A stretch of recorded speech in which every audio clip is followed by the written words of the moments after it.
കൊല്ലത്ത് ഭാര്യയുടെ സ്വകാര്യ ദൃശ്യങ്ങൾ ഭർത്താവ് വെബ്സൈറ്റുകൾക്ക് വിറ്റു എന്ന പരാതിയിൽ ഹൈക്കോടതിയിൽ ഹർജി നൽകാൻ കുടുംബം. യുവതിയുടെ പരാതിയിൽ മകൾക്ക് കൗൺസിലിംഗ് നൽകി മൊഴി രേഖപ്പെടുത്താൻ കൊല്ലം ജില്ലാ ആശുപത്രി സൂപ്രണ്ടിന് നിർദ്ദേശം നൽകി. യുവാവിനെതിരെ പോക്സോ ചുമത്തണമെന്നാണ് യുവതിയുടെ ആവശ്യം. ഭാര്യയുടെ സ്വകാര്യ ദൃശ്യങ്ങൾ ചിത്രീകരിച്ച് ഭർത്താവ് വിറ്റെന്ന കേസിൽ യുവതിയുടെ പരാതിയിലാണ് CWC ഇടപെടൽ ഉണ്ടായിരിക്കുന്നത്. 4 വയസ്സുള്ള മകളുടെ മുന്നിൽ പ്രതി ലൈംഗിക വൈകൃതം കാണിച്ചെന്നായിരുന്നു അമ്മയുടെ പരാതി. കുട്ടിക്ക് കൗൺസിലിംഗ് നൽകി മൊഴി രേഖപ്പെടുത്തണമെന്നാണ് കൊല്ലം ജില്ലാ ആശുപത്രി സൂപ്രണ്ടിന് CWC നിർദ്ദേശം നൽകിയത്. ക്ലിനിക്കൽ സൈക്കോളജിസ്റ്റിന്റെ സഹായത്തോടെയാണ് കൗൺസിലിംഗ് നടത്തുക.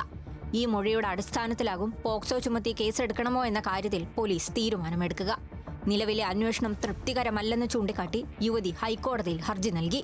ദൃശ്യങ്ങൾ ഉന്നത പോലീസ് ഉദ്യോഗസ്ഥർക്ക് കൈമാറണമെന്നും അന്വേഷണം SP റാങ്കിൽ കുറയാത്ത ഉദ്യോഗസ്ഥരെ ഏൽപ്പിക്കണമെന്നുമാണ് ഹർജിയിൽ ആവശ്യപ്പെടുന്നത്.